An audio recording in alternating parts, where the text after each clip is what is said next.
డబ్బు, అనారోగ్యం, ఉద్యోగం, వ్యాపారం, అప్పులతో బాధపడుతున్నారా? మీకోసమే లాంచ్ యువర్ ఫ్యూచర్ ప్రోగ్రామ్. నమస్తే రమ్మగారు. నమస్తే జయ. మరి భోజుడు తర్వాత ఏం చేశాడనేది మాట్లాడుకుందాం రమ్మగారు. విక్రమార్కుడు సింహాసనం కోసం ఒక్కొక్క మెట్టు ఎక్కుతా ఉన్నాడు, ఒక్కొక్క చోట కొన్ని స్టోరీలు వింటా ఉన్నాడు, కొన్ని కథలు. ఇప్పుడు 4వ మెట్టుకు వెళ్తున్నాడు.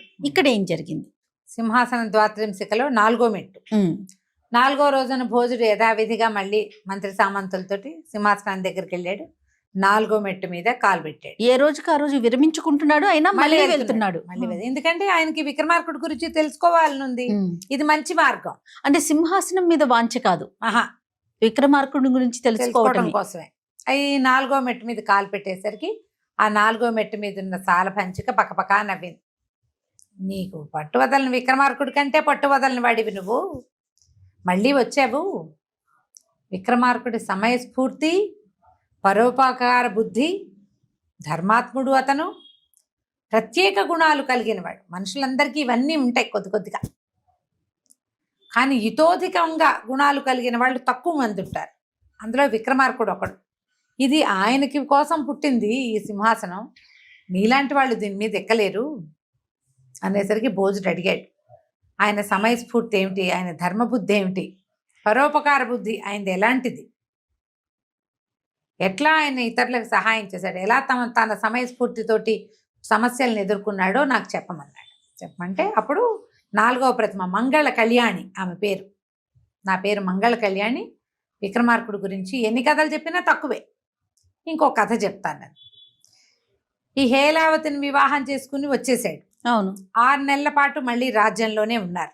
రాజపాలన చేశాడు, అద్భుతంగా పరిపాలించేవాడు. ఈ పరిపాలనా సమయం అవ్వగానే ఆయనకి టైం అయిపోయింది, వెళ్ళిపోవాలి. అయితే భట్ట ఏమన్నాడంటే, కిందటిసారి మీరు వెళ్ళాక నాకు చాలా దిగులు పుట్టింది, మీరు ఏ సమస్యలు ఎదుర్కొన్నారో, ఎక్కడున్నారో, ఒంటరిగా మీరు ఏం చేస్తారో అని నాకు చాలా బాధగా ఉంది, నేను కూడా వస్తాను మీతోటి ఈసారి అని అడిగాడు. మరి రాజ్యాన్ని ఎవరి మీద అట్టిపెట్టి వెళ్దామని రాజుగారు విక్రమార్కుడు అడిగేసరికి భట్ట ఏమనంటే, భద్రకాళే చూసుకుంటుంది. కాళికాదేవి ఆమె వరప్రసాదం వల్లే మనకి రాజ్యం లభించింది. మంత్రులు ఎలాగో ఉన్నారు, సైన్యాధిపతి ఎట్లాగో ఉన్నాడు, కొంతమంది సలహాదారులు వాళ్ళు ఉన్నారు, వీళ్ళందరూ చూసుకుంటారు 6 నెలల్లో. ఎప్పుడైనా కావాలంటే భేతాళుడిని కూడా వచ్చి పర్యవేక్షణ చేయమందాము, నే కూడా మీతో వస్తాను. సరేనని ఇద్దరు చెరో గుర్రము వేసుకుని బయలుదేరి వెళ్ళాడు. ఎక్కడికో రాణిగారు ఇక్కడే. ఆవిడనేం వేసుకుని తిరుగుతారు, ఈయన కొత్త కొత్త రాణులు తెచ్చుకుంటాడు ఎప్పటికప్పుడు. ప్రతిసారి కాదు కానీ కొంతమందిని తెచ్చాడు. ఈ బయలుదేరి వెళ్ళిన తర్వాత వీళ్ళు ఏదో ఒక రాజ్యంలో ప్రవేశించారు. సరే, రాజ్యంలోకి వెళ్ళిన తర్వాత ఒక సత్రంలో దిగారు. ఎక్కడి నుంచో భలే అద్భుతమైన వాసన, ఏవో తోటలు, చూస్తే చుట్టుపక్కల ఎక్కడ తోటలు ఉన్నట్లు అద్భుతమైన గంధం, చాలా పరమాద్భుతంగా ఉంది ఆ వాసన. గుండె నిండా ఎంత పీల్చినా తనివి తీరట్లు. అప్పుడు ఆ సత్రం దగ్గర ఉన్న మనుషుల్ని ఎవరినూ ఈ రాజు అడిగాడు భట్టి, ఏంటండి ఇంత వాసన వస్తుంది, ఈ పువ్వుల వాసన ఎక్కడిది, ఏమిటి ఈ సత్రం అంతా, ఈ చుట్టుపక్కల ప్రాంతం అంతా జనాలంతా ఎవరిళ్లలోకి వాళ్ళు వెళ్ళిపోయి తలుపులు వేసుకుంటున్నట్టుగా కనపడుతుంది, ఇక్కడ ఏం జరుగుతుందంటే, మీరు ఈ ప్రాంతానికి కొత్త వాళ్ళు, అందుకే మీకు తెలియటం లేదు. ఇక్కడ విజయనగరం అని ఒక ఊరుంది, రాయల సంతతికి చెందిన ఒక రాజుగారు ఇక్కడ పరిపాలకుడుగా ఉన్నాడు. ఓకే. అయితే ఈయనకి లేక లేక ఒక కుమార్తె కలిగింది. ఆమె ఒంటి మీద నుంచి వచ్చే సౌరభం ఇది.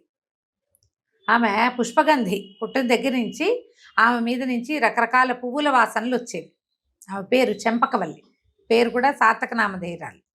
ఆ చెంపకాలు, చామంతుల వాసన వస్తుంది ఆమె దగ్గర నుంచి. అయితే ఆమె వివాహం చేసుకోవటానికి ఇచ్చగించట్ల, పెళ్లి చేసుకోనుంది. రాజు కూడా ఆమె తాలూకు ఆమె ఉద్దేశాన్ని, అంటే ఆమె పురుష ద్వేషిణి, మగవాళ్ల పొడగిట్టదు. అందువలన ఆమె ఇష్టానికి కాదనకుండా తండ్రి ఏం చేశాడంటే, మగవాళ్ళ ఎవ్వరూ ఆమెను చూడకుండా ఉండేలాగా ఏర్పాటు చేశాడు. ఈ సత్రానికి అవతలగా ఒక చిన్న కోట, ఒక పెద్ద కొలను కట్టి ఉన్నాయి. ఆమె ప్రతి వారము ఏం చేస్తుంది, ఈ కోట ఇక్కడికి వచ్చి ఆ కొలంలో జలకాలు ఆటలాడి చెలికత్తెలతోటి కొంత సమయం ఇక్కడ గడిపి వెళ్తుంది. ఏ వారంలో ఒకరోజు ఆమె వస్తుంది. ఆమె వచ్చేటప్పుడు తండ్రి అంతా చాటిప్పేయిస్తాడు, రాజకుమార్తె వస్తుంది అని. అప్పుడు మొత్తం జనమంతా ఇళ్లలోకి వెళ్ళిపోతారు, ఎవ్వరు మగవాళ్ళు ఆమెకు ఎదురుపడరు. సత్రం కూడా ఖాళీ అయిపోతుంది. మీరు కొత్త వాళ్ళు కాబట్టి ఇక్కడ ఉన్నారు, వీళ్ళు సత్రం బయట తిరుగుతున్నారు, మీరు ఎక్కడికైనా సర్దుకోండి, ఇక్కడ కనపడద్దు, కనపడితే శిక్షలు చాలా తీవ్రంగా ఉంటాయి, అసలు మగవాళ్ళని ఆమె చూడదు, మగవాళ్ళు ఆమె కంట పడకూడదు అని చెప్పి ఆ పౌరుడు వెళ్ళిపోయాడు. ఆశ్చర్యపోయారు. రాజుగారు కళ్ళు మూసుకుంటే ఆ వాసనకి ఎంత బాగుందో, మైమరిచిపోయినట్టు అయిపోయాడు. బట్ అన్నాడు, ప్రభు ఏమిటి మీ ఉద్దేశం అన్నాడు. ఏమిటి, ఒక రాజకుమార్తె వివాహం చేసుకోనని అంటమేమిటి, యుక్త వయసులో ఉన్న అమ్మాయి, ఇంత అపురూప సుగంధాలీనే అమ్మాయి ఏ పద్మిని జాతి స్త్రీయో, ఆమె పురుష ద్వేషం ఎందుకు ఉండాలి ఆమెకి, ఏమిటో అది ఇది చూడాలనుంది, ఇది నాకు తెలుసుకోవాలనుంది అన్నాడు. అనేసరికల్ బట్టి వీళ్ళ దగ్గర సామాన్లు గుర్రంది మీద రకరకాల సామాన్లు ఉంటాయి, నేను స్త్రీ వేషం వేసుకుంటాను, మీరు ఒక వృద్ధ వేషం వేసుకుని ఈ చెట్టు కింద ఉండండి, నేను పోయి లోపలికి వెళ్ళి చూసిస్తాను. ఆడవాళ్ళు పోతున్నారు, చల్లగా ఆడవాళ్లలో కలిసిపోయి భట్టి కూడా లోపలికి వెళ్ళిపోయాడు. ఈయన ఒక వృద్ధుడి వేషం వేసుకుని దూరంగా ఉన్న ఒక చెట్టు కింద కూర్చుని ఆ కోట వైపే చూస్తూ ఉన్నాడు విక్రమార్కుడు. ఈ లోపలికి వెళ్ళిన భట్టి చూశాడు, ఆమె ఎంత సౌందర్యవతో ఆ చెంపకవల్లి, అసలు ఆమె జుట్టు ఏమిటి, ఎంత బారెడు జడో, ఆమె జుట్టు నుంచే ఈ సుగంధం అంతా వస్తుంది, పువ్వులు లేవు తల్లో కానీ వాసన వస్తుంది, చెలికత్తెలతోటి అందరితో చాలా బాగుంది ఆమె. ఆవిడేమి కోపిష్టి దురుసు అదేమిటో గయ్యాళి కాదు, చక్కటిది, చక్క జలకాలాటలు ఆడుతుంది, అందరితోటి సమానంగా ప్రవర్తిస్తుంది, చెలికత్తెలతో ఆడుకుంటోంది. ఆమె చూశాక ఈయన కనిపించింది, విక్రమార్కుడు లాంటి అపురూపమైన వ్యక్తికి ఇలాంటి అపురూప సౌందర్యవతి ప్రత్యేక లక్షణాలు ఉన్న అమ్మాయి భార్య కావాల్సింది. కానీ ఈమె దగ్గరుండి ఈ ప్రత్యేక లక్షణం పురుష ద్వేషం, అదేమిటి, దాని మొదలేమిటి, ఎక్కడి నుంచి వచ్చింది అది తెలుసుకోవాలి. అక్కడి నుంచి ఈ జలకాల ఆటలు ముగించి కోటలోకి వెళ్ళిపోతున్నారు. వాళ్ళు ఎట్లా వెళ్తున్నారు, కోటకి ద్వారాలు ఉన్నాయి వరుసగా, నలుగురు చొప్పున ఒక్కో ద్వారంలో విడిపోయారు. ఈ వచ్చిన గుంపులో బట్టి కాసేపు వాళ్ళతో వీళ్ళతో ఉన్నాడు, తర్వాత ఈయన ఆడ్మెన్ అవుట్, చివరి ద్వారాలకి ఎలా వెళ్ళాలో తెలియదు. అందుకని ఏం చేశాడు, అక్కడి నుంచి కామ్గా తప్పించుకుని బయటకు వచ్చేసాడు, వేషం మార్చేసుకున్నాడు. ఇంక అర్థం కాల ఎట్లా ఈమెను సాధించాలి. ఆ కోట నుంచి నడుస్తూ ఉజ్జయిని వైపుకి నడుచుకుంటూ వెళ్ళాడు. వెళ్ళి భద్రకాళి ఎప్పటికప్పుడు వీళ్ళు భద్రకాళి వైపుకి వెళ్ళిపోయి దర్శనం చేసుకొస్తారు. కాళికి దండం పెట్టుకున్నాడు, అమ్మా ఎలాగైనా సరే ఈ చెంపకవల్లి అనే పేరుతో ఉన్న ఈ పద్మగంధి, అది పద్మాల వాసన వచ్చే ఈమెతోటి విక్రమార్కుడికి వివాహం జరగాలి, దాన్ని సాధించడానికి తగిన శక్తియుక్తులు నాకు ప్రసాదించు అని చెప్పి ఆమెకు దండం పెట్టుకుని, ఈయనకి ఏవో రకరకాల విద్యలు ఉన్నాయి, ఆకాశ గమనము అలాంటి విద్యలు కూడా ఉన్నాయి, స్పీడ్గా వెళ్ళి స్పీడ్గా వచ్చేయగలడు. వెనక్కి వస్తూ ఉంటే ఒక చోట అలసటగా అనిపించింది, ఆలోచనలు ఎక్కువైనాయి, అదే ఇదా అని ఆలోచిస్తున్నాడుగా, చల్లగా ఉంది, ఒక పెద్ద చెట్టు కనపడింది, ఆ ముందు ఒక కొలను, ఒక ఋష్యాశ్రమము అవి ఏవో కనపడుతున్నాయి. వాళ్ళు అందులోకి వెళ్ళటం ఎందుకులే, చెరువు దాకా వెళ్ళి ఆ చెరువు కింద ఎందుకు, చెరువు దగ్గర ఇక్కడే పడుకుందామని చెట్టు కింద పైపెంచపరుచుకుని నిద్రపోయాడు. పడుకున్నాడు. పడుకునేసరికల్లా ఆ దారిన ఒక ఆయన, ఒక ఋషి వస్తున్నాడు లోపలికి. చూసి అబ్బాబ్బా ఎంత బాగున్నాడు, ఇంత చక్కటివాడు, మరి ఇంత చక్కటి వాడిని గనక చూసిందంటే నా భార్య ఏమైనా వీడి మీద వ్యామోహపడుతుందో ఏమిటో అని చెప్పి ఆయన మొక్కల్లోంచి ఏదో ఒక వేరు తీసి ఆ వేరెత్తి భట్టి మీద పడేశాడు. వేరు పడేసరికి భట్టికి మెలకు వచ్చింది, తెలిసింది. వేరు పడంగానే ఆయన చక్కగా అందమైన అమ్మాయిగా మారిపోయాడు. ఉలిక్కిపడ్డాడు, ఏమిటి ఇది నా మీద పడేసరికి మారాను నేను. ఆ వేరు చేత్తో పుచ్చుకున్నాడు, అక్కడే పడుకున్నాడు. మునిగారి లోపలికి వెళ్ళిపోయాడు. ఈ మునిగారి భార్య వచ్చింది కాసేపటి. అబ్బా ఎంత అందగత్త, ఎంత బాగుంది అమ్మాయి, దేవుడు చెట్టు కింద పడుకుంది, ఎవరైనా పురుషులు చూస్తే ఏమైనా వదిలిపెడతారా, అమ్మో ఏమైనా ప్రమాదం అవుతుందేమో అని ఆవిడ ఇంకో పక్క నుంచి ఏదో మొక్క పీకి దాన్ని వేరెత్తి ఈయన మీద పడేసింది. ఒక మూలిక పడేయంగానే ఈ స్త్రీగా మారి ఇక్కడ బట్టల్లో పడుకుని నిద్రపోతున్న బట్టి మగవాడిగా మారిపోయాడు. ఆయన రూపాల్లో ఒక ఆయన వచ్చేసాడు. మళ్ళీ ఉలికిపడి, ఇదేమిటి, ఇది ఇంకో వేరా. ఆ 2 వేర్లు జాగ్రత్త పెట్టుకున్నాడు. పెట్టుకుని ఆవిడ వెళ్ళిపోగానే బయలుదేరి విక్రమార్కుడి దగ్గరికి వెళ్ళాడు. వెళ్ళి విక్రమార్కుడు చెప్పాడు, ఇవాళ నేను ఒక కొత్త విషయం తెలుసుకున్నాను, మాయ లేదు మంత్రం లేదు, మూలిక తగిలితే చాలా ఆడ మొగ్గ మొగ్గ ఆడగా మారిపోతారు. అని చెప్పి ఆ చేతిలో ఉన్న మూలికని విక్రమార్కుడి మీదకి విసిరాడు. విసరంగానే విక్రమార్కుడికి స్త్రీ రూపం వచ్చేసి ఆయన ఇదేమిటి అన్నాడు. ఇదే మరి నేను అక్కడ తెలుసుకున్నాను, ఇది చాలా వింత.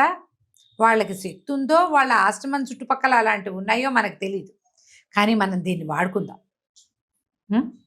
మనం ఒక పని చేద్దాం, ఈ వేరుని మీరు అట్టి పెట్టుకోండి, స్త్రీ రూపం కావాలని కోరుకోండి. మీ పేరు విక్రమాంబిక ఇవాళ నుంచి. నేనేం చేస్తానంటే మిమ్మల్ని తీసుకుపోయి ఈ చెంపకవల్లి ఉంది కదా, వాళ్ళ తండ్రి రాయలవారు ఆయనకు అప్పచెప్తా. ఏం జరుగుతుందో చూద్దాం తమాషా. మీరు ముందెళ్ళి ఆ అమ్మాయి దగ్గర ఉండాలి. మొదట ఆమెకి పురుష ద్వేషం ఎందుకుందో మనకు తెలియాలి అని చెప్తే సరేనని వీళ్ళకి ఎన్ని రకాల విద్యలో నేర్చుకున్నారు. పరకాయ ప్రవేశ విద్య ఒకటి వీళ్ళకి వచ్చిన విద్య, ఇద్దరికీ వచ్చు. సరే ఏం చేశారు, ముందు ఈయన ఏదో తమాషా పేరుంది, హేలరాజు అలాంటి ఒక పేరు పెట్టుకున్నాడు. పేరు పెట్టుకుని ఈవిడేమో ఈ విక్రమార్కుడినేమో స్త్రీగా మార్చి వెంబడి పెట్టుకుని రాయలవారి ఆస్థానానికి తీసుకుపోయాడు. అయ్యా నమస్కారం అండి, నేను విక్రమార్కుడి భావమరిదిని, రాజా విక్రమార్కుడి భావమరిదిని విక్రమాదిత్యుడికి. అయితే ఈవిడ విక్రమాదిత్యుడి చెల్లెలు విక్రమాంబిక. ఈవెన్ నాకు ఇచ్చి వివాహం చేశారు, నాకు ఒక చిన్న రాజ్యం ఇచ్చారు. అయితే ఏమైంది, మా రాజ్యంలో ప్రతిసారి మేమేం చేస్తామంటే సంవత్సరానికి ఇంతని రాజుగారికి కప్పం కడతాం. మా రాజ్యంలో కరువు వచ్చింది. కరువు వచ్చినా సరే అందరూ ఇంత జమ కట్టవలసిందేనని ఒక ఆర్డర్ జారీ చేశారు. నా వల్ల కాల, నేను డబ్బు కట్టలేకపోయాను. అయితే ఆయనకి చాలా కోపం వచ్చి నన్ను నగరం నుంచి బహిష్కరించాడు. ఎవరు? విక్రమాదిత్యుడు. ఈయన ఆశ్చర్యపడి అదేంటి విక్రమాదిత్యుడు చాలా గొప్పవాడే అన్నాడు. రాయల్ గారు చాలా గొప్పవాడు, ఇట్లాంటి పని జరిగిందంటే అలాగే జరుగుతుందండి. విక్రమాదిత్యుడు గారు చుట్టుపక్కల మంత్రులు వాళ్ళు వీళ్ళు ఉంటారు, వాళ్ళ ప్రకారం ఇట్లా జరిగింది. అయితే నాకు ఒక 1000 దినారాలు, అప్పట్లో 1000 అంటే చాలా ఎక్కువ కావాలి, నేను మీకు మళ్ళీ తెచ్చిస్తాను. అప్పటి వరకు నా భార్యని మీ దగ్గర అట్టి పెట్టుకోండి, ఈమెకి రక్షణ కావాలి. నేను నా రాజ్యానికి ఇప్పుడు వెళ్ళలేను, నాకు మీరు ధనం ఇస్తే మళ్ళీ ధనం పట్టుకొచ్చి ఇచ్చి నా భార్యని మీ దగ్గర నుంచి తీసుకెళ్తాను. ఆయన అయ్యో ఎంత మాట, మీకు ఏదైనా అవస్థ ఉంటే మీ అమ్మాయి ఆ భార్యని అట్టి పెట్టండి, కానీ డబ్బుల కోసం మీరు ఉంచాల్సిన పని లేదంటే కాదండి నాకు ఇబ్బంది కూడా ఉంది, ఏమి ఉంచుకోండి అన్నాడు. అనగానే సరేనని ఒప్పుకొని మీకేం భయం లేదు, మీ భార్య ఇతర పురుషుల కంట పడినివ్వను, పైగా ఈవిడ రాజా విక్రమాదిత్యుల వారి చెల్లెలు కాబట్టి అంతఃపురాన్ని పంపిస్తాను, నా కూతురు ఎంతో శ్రద్ధగా చూసుకుంటుంది ఈవిడ అని చెప్పి ఈ వచ్చిన రాజుగారి విక్రమార్కుడు బావమరిదినని చెప్తున్నాడు కదా, హేలరాజు పేరుతోటి భట్టికి 1000 దినారాల సొమ్ము ఇచ్చాడు రాజుగారు. ఇచ్చి ఈవిడ్ని వెంబడి పెట్టి తీసుకెళ్ళి ఈ చెంపకవల్లికి అప్పచెప్పాడమ్మా, ఈమె పేరు విక్రమాంబిక, ఈమె అపురూప సౌందర్యవతి కావటం వల్ల నా దగ్గర న్యాసంగా ఉంచబడింది, మరి నీ దగ్గరే ఉంచుకో, బయటికి పంపించద్దు ఎక్కడికి అనగానే అటగే ఉంచుకుంటాను.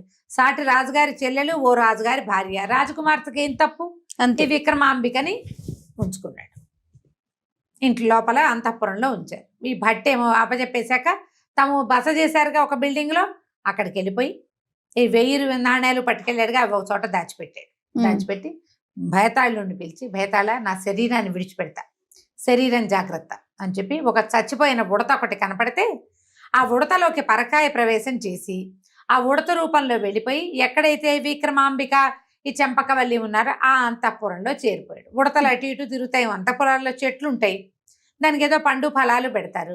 ఇతను కనిపెట్టి ఉండి విక్రమార్కుడు ఏం చేస్తున్నాడు ఇంకా అక్కడే ఉన్నాడు. ఈ విక్రమాంబిక ఈ చెంపకవల్లి ఎంత స్నేహితులయ్యారో, ఎంతో కబుర్లు చెప్పుకునేవాళ్ళు, ఎన్ని రకాల మాటలో మాట్లాడుకునేవాళ్ళు, కథలు కబుర్లు చెప్పుకునేవాళ్ళు. ఒకనాడు ఏమైంది, విక్రమాంబిక ఎక్కడికో వెళ్ళిపోయింది, ఆవిడ కనపడలే. ఈవిడికి ఈ చెంపకవల్లి ఆ గది ఈ గది వెతుక్కుంటూ ఒక చోటకు వచ్చింది.